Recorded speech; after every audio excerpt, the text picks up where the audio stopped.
नागेंद्र जायडे. मी आता 7वीत शिकते. दीनदलितांच्या उद्धारा केले जीवनाचे रान, दीनदलितांच्या उद्धारा केले जीवनाचे रान. भारतीय राज्यघटनेचे शिल्पकार लिहिले त्यांनी संविधान. केले 14 तळ्याचे सत्याग्रह, मनुस्मृतीचे केले दहन. केले 14 तळ्याचे सत्याग्रह, मनुस्मृतीचे केले दहन. अशा महामानवाला डॉक्टर बाबासाहेब आंबेडकरांना करते मी नमन, करते मी नमन. भारतरत्न डॉक्टर बाबासाहेब आंबेडकर यांना वंदन करून मी माझ्या भाषणास सुरुवात करते. कोण होते डॉक्टर बाबासाहेब आंबेडकर? डॉक्टर बाबासाहेब आंबेडकर यांच्या नावाचा अर्थ असा की बा.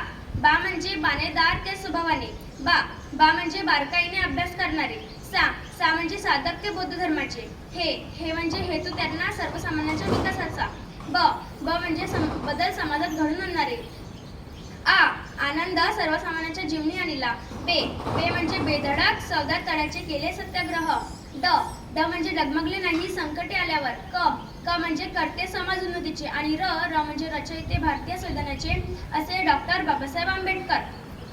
अनेक वर्ष चातुर्वर्ण व्यवस्थेच्या नावाखाली अन्याय सहन करणारे समाज बांधव, ज्यांना खायला भाकरी, प्यायला पाणी व चालायला रस्ता सुद्धा मिळणे कठीण होते, यांची व्यथा जाणून यांचे अश्रू पुसण्याचे व यांना जगण्याचे अधिकार देण्याचे कार्य डॉक्टर बाबासाहेब आंबेडकर यांनी केले.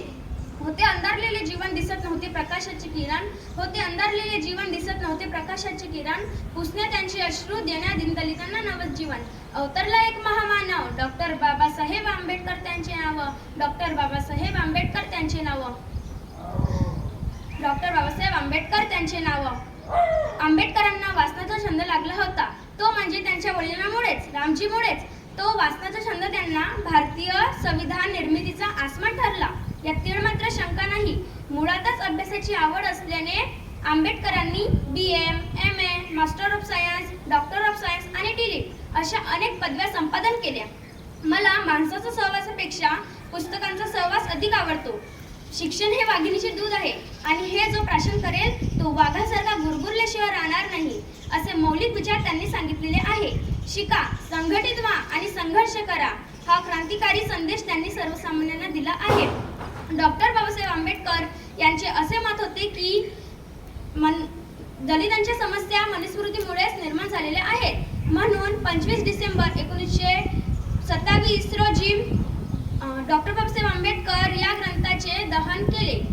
अशा महामानवाचे 6 डिसेंबर 1956 रोजी महापरिनिर्वाण झाले. एवढे बोलून मी माझे भाषण थांबविते.